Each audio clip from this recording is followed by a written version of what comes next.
Ad Aragona domenica prossima, 6 ottobre, si corre la gara podistica Corri Aragona.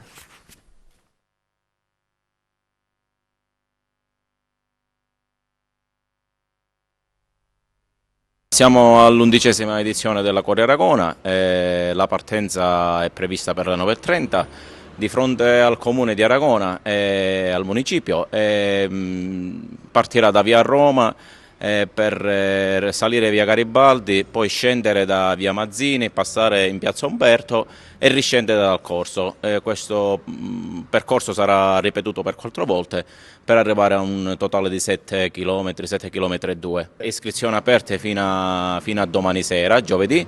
I premiati saranno i primi 3 per ogni categoria, circa 10 categorie, sia femminili che maschile. Ci sarà premiato il più giovane e il più anziano degli atleti. E poi ovviamente ci sarà anche tra noi dell'Associazione Amatore Aragona il premio per il primo dell'associazione.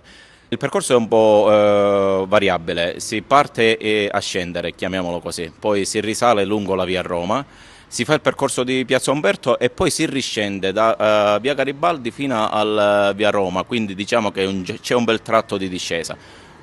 Questo non deve trarre in inganno ovviamente gli atleti che lo sanno meglio di me, la troppa discesa poi porta sempre dietro a una salita, però è un bel percorso. Ecco. Diego Sanfilippo e Antonio Puccio sono i favoriti al maschile. Mi dicono Luana Russo che verrà a partecipare di Sciacca, quindi sarà la favorita, ed è una delle favorite ovviamente, e poi c'è tutto un bel gruppo di associazioni che dalla provincia verranno qui ad Aragona per onorarci della loro presenza.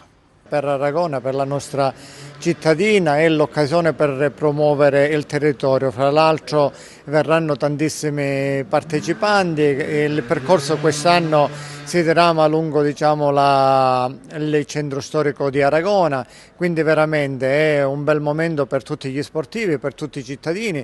Invito tutta la cittadinanza a partecipare e a vedere questa gara agonistica. Mi corre l'occasione per ringraziare gli organizzatori, Giuseppe Collura, che è il presidente, e Nino Vaccarello, che diciamo che è la memoria storica ecco, di Corri Aragona.